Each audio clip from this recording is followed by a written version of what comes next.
بسم اللہ الرحمن الرحیم۔ اچھا جی، علم اصول فقہ کی کچھ بنیادی جو اصطلاحات میں سے جو اصطلاحات ہیں اس میں صریح، محکم، اسی طرح مفصل اور متشابہ وغیرہ یہ بہت اہمیت کی حامل ہے، اور اکثر ہم اس میں غلطی کرتے ہیں، سمجھنے میں ہمیں مسٹیک ہوتی ہے، اور یہ سوال پی پی ایس سی والے یا ایف پی ایس سی والے کبھی نہیں چھوڑتے۔ ابھی جو لاسٹ پیپر تھا اس میں بھی انہوں نے 2-3 سوال اس طرح کے ڈالے ہوئے تھے۔ مثلا ایک سوال تھا اس پچھلے والے اسلامیات کے پیپر میں نے اس کی بھی اپنے یوٹیوب چینل پہ شیئر کی تھی۔ اس میں سوال تھا جی کہ وَقَضَىٰ رَبُّكَ أَلَّا تَعْبُدُوا إِلَّا إِيَّاهُ وَبِالْوَالِدَيْنِ إِحْسَانًا وَبِالْوَالِدَيْنِ إِحْسَانًا۔ تو انہوں نے کہا تھا کہ اس سے جو حکم ثابت ہوتا ہے وہ بتائیں کہ وہ کون سا ہے۔ اور اسی طرح ایک چیز ہے عبارت النص، اشارت النص، دلالت النص اور اقتضاء النص، تو یہ بھی علم فقہ کی بنیادی اصطلاح ہے۔ تو ہم صریح، محکم، مفصل اور متشابہ اور ان اصطلاحات پہ بات کریں گے۔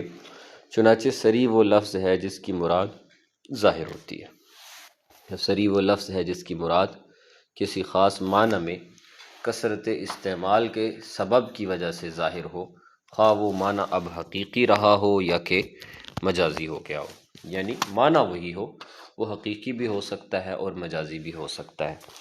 جیسے مثال کے طور پر بیعتو میں نے بیچا فروخت کیا، اور اشتریتو میں نے خریدا، اور زوجتو میں نے شادی کی۔ اب یہ معنی جو ہیں ان کے معنی یہ صریح ہیں، یعنی اپنے الفاظ میں ان کی مراد واضح ہے۔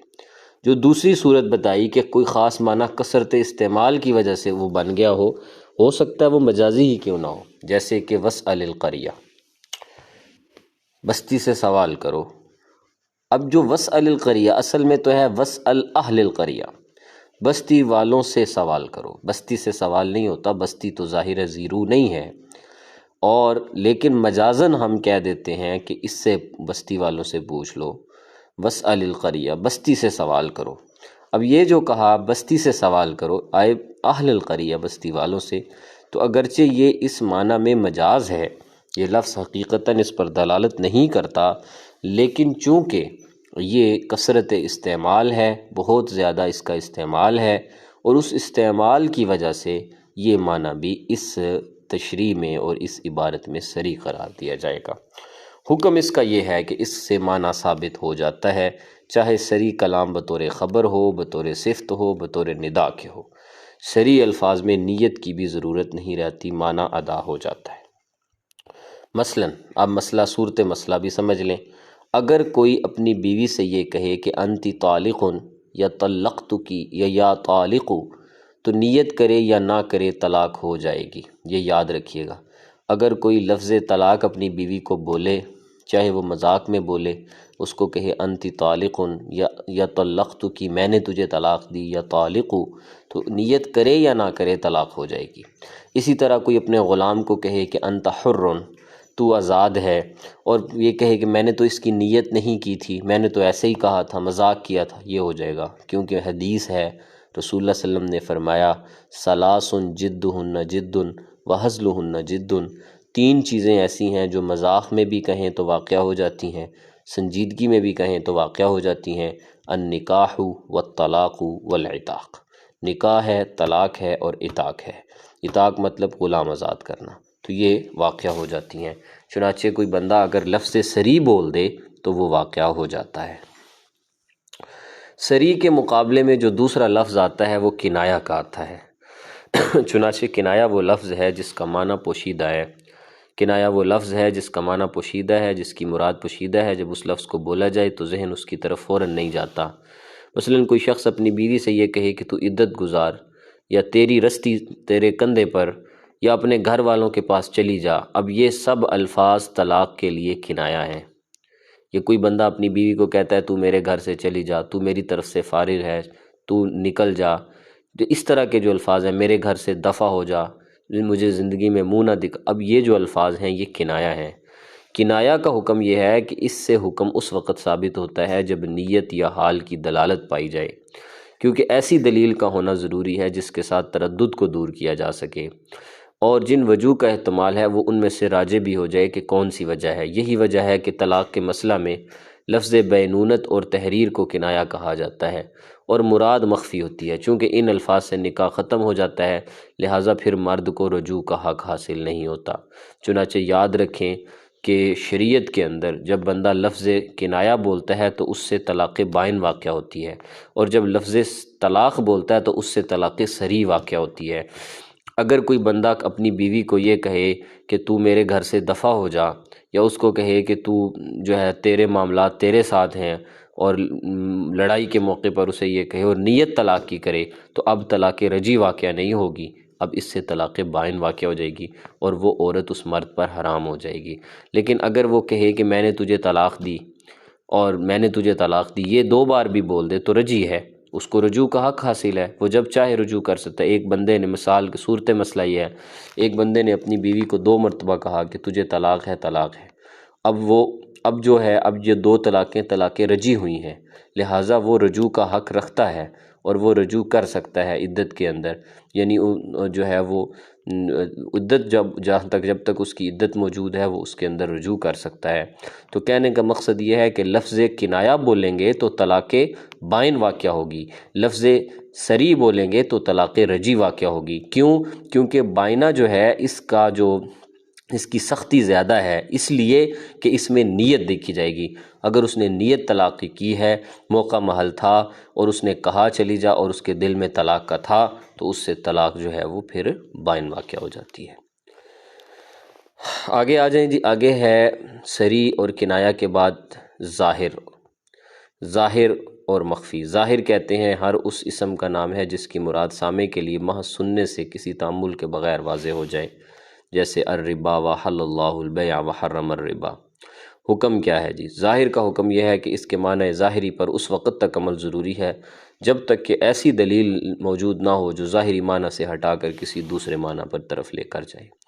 نص، اب آتے ہیں جی نصوص پہ۔ نص سے مراد جس کے لیے کلام کو چلایا جائے۔ نص وہ لفظ ہے جو اپنے معنی کی دلالت میں ظاہر سے زیادہ واضح ہو، اور اس کا زیادہ ہونا، واضح ہونا اس سبب سے ہو کہ یہ کلام اسی مقصد کے لیے وارد ہوا ہے، جیسے کہ الربا وحل اللہ البیع وحرم الربا۔ اسی طرح فانکحوا ما طاب لکم من النساء مثنی وثلاث ورباع، عورتوں سے جو تمہیں پسند ہوں شادی کرو 2 سے، 3 سے اور 4 سے۔ اب یہ آیت جو ہے وہ بیان عدد میں نص ہے، اور ظاہر اس بات میں کہ آدمی کو 3 یا 4 عورتوں سے نکاح کی اجازت ہے، یہ ظاہر ہے۔ چنانچہ نص کا حکم یہ ہے کہ اس وقت تک اس پر عمل کرنا واجب ہے کہ جب تک کوئی ایسی دلیل نہ ہو جو اس کی تعویل کی متقاضی ہو۔ اور ظاہر کا حکم یہ ہے کہ ظاہر میں ہم نے ابھی پیچھے جہاں پر ہم ظاہر کو پڑھا ہے تو ہم نے یہ پڑھا ہے کہ ظاہر کا حکم یہ ہے کہ ظاہری معنی پر بھی اس وقت تک عمل کرنا ضروری ہے جب تک ایسی کوئی دلیل نہ ہو جو ظاہری معنی سے ہٹا کر دوسرے معنی پر ڈال دے، لہٰذا صورت مسئلہ میں اس طرح کا حکم کرنا ضروری ہے۔ ظاہر کے بعد جو دوسری چیز آتی ہے وہ آتی ہے مفسر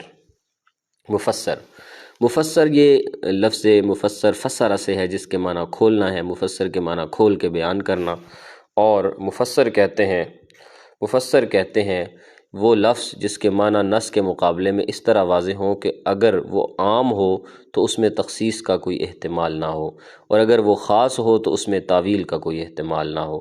مفسر یعنی جس کی تفسیر ہوئی ہو، جس کی وضاحت ہو، جیسے فسجد الملائکۃ کلہم اجمعون۔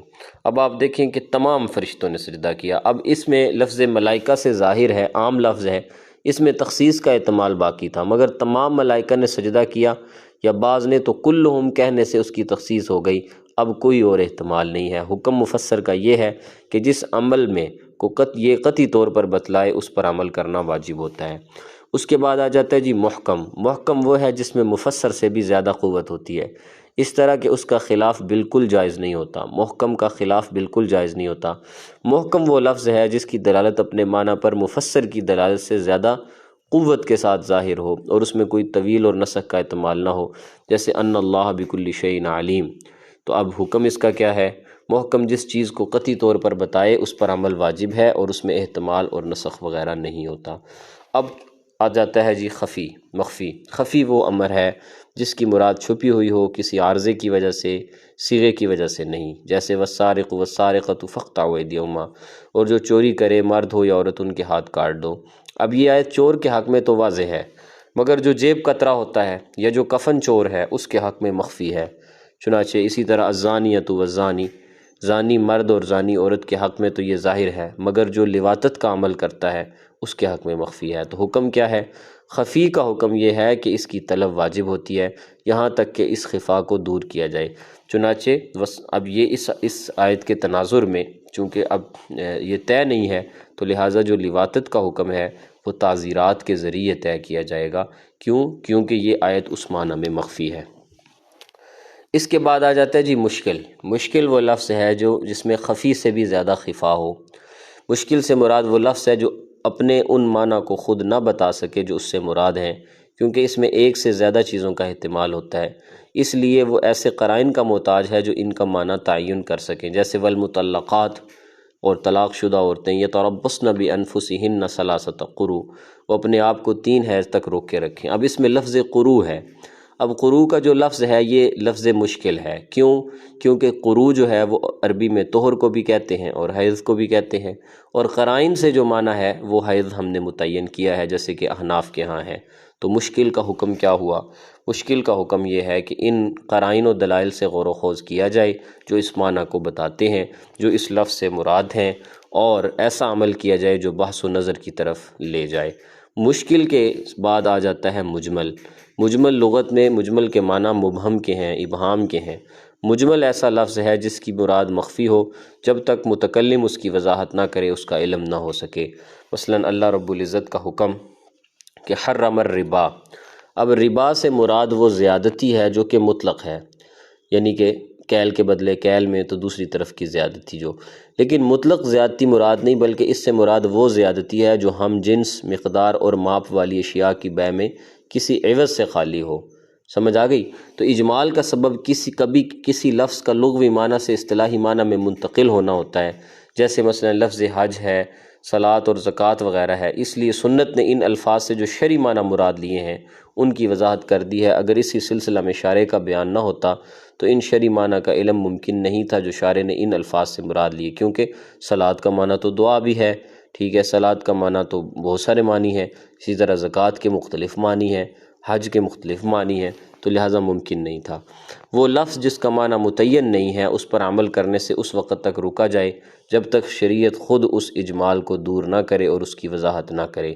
اگر شریعت کرے تو اس صورت میں مجمل پر عمل ہوگا، اور اگر نہ کرے تو پھر مجمل پر عمل نہیں ہوگا۔ اس کے بعد آ جاتا ہے جی متشابہ۔ متشابہ میں خفا مجمل سے بھی زیادہ ہوتا ہے۔ وہ لفظ جس کا مطلب اتنا مخفی ہے کہ لفظ اس کے مطلب پر دلالت کرے، نہ اس کے ادراک کا کوئی رستہ، نہ کوئی ایسا قرینہ جو اس خفا کو زائل کرے۔ مثال کے طور پر متشابہات میں سے قرآن پاک میں جو صورتوں کے شروع میں حروف مقطعات ہیں جن کا معنی ہمیں پتہ ہی نہیں ہے، وہ ساری کی ساری متشابہات ہیں۔ اسی طرح الرحمن علی العرش استویٰ، اور رحمان عرش پر مستوی ہے۔ اسی طرح ید اللہ فوق ایدیہم، اور ان بیعت کرنے والوں کے ہاتھوں پر خدا کا بھی ہاتھ تھا۔ اب کیا اللہ کے لیے ہاتھ ثابت ہے؟ کیا اللہ عرش پر مستوی ہیں؟ تو یہ ساری باتیں جو ہیں یہ بڑی ہیں۔ اب ہم اس کا حکم یہ ہے کہ متشابہ جو ہے اس بارے میں اعتقاد جازم رکھا جائے اور خاموشی اختیار کی جائے، کیونکہ ہم اس بحث میں نہیں جا سکتے کہ اللہ چونکہ وجود سے پاک ہیں، اللہ اعضاء و جوارح سے پاک ہیں، تو لہٰذا حکم یہ ہے کہ ہمیں اس پر اعتقاد جازم رکھنا ہے۔ اعتقاد جازم کا مطلب کہ جتنا قرآن میں ہے اتنا ہم نے اعتقاد رکھنا ہے۔ اب اس کا معنی کیا ہے؟ اس کا معنی، اس کا وہ یقیناً حقیقی معنی نہیں ہے۔ ید اللہ فوق ایدیہم سے مراد اللہ کی تائید ہو سکتی ہے کہ اللہ کا ہاتھ ان پہ ہے، مطلب اللہ کی تائید ان کے ساتھ ہے۔ علی العرش المستویٰ کا مطلب اللہ رب العزت کا قبضہ و قدرت ہو سکتا ہے۔ تو ہمیں صرف اعتقاد جازم رکھنا ہے اور ہمیں اس پر خاموشی اختیار کرنی ہے۔ آگے آ رہی ہے جی وہی بحث جو میں نے ابھی کہی، جو پیپر میں ابھی بھی آئی تھی، عبارت النص، اشارت النص، دلالت النص اور اقتضاء النص۔ انشاءاللہ تعالی اس کو ہم تفصیل کے ساتھ جو ہے وہ نیکسٹ لیکچر کے اندر کریں گے۔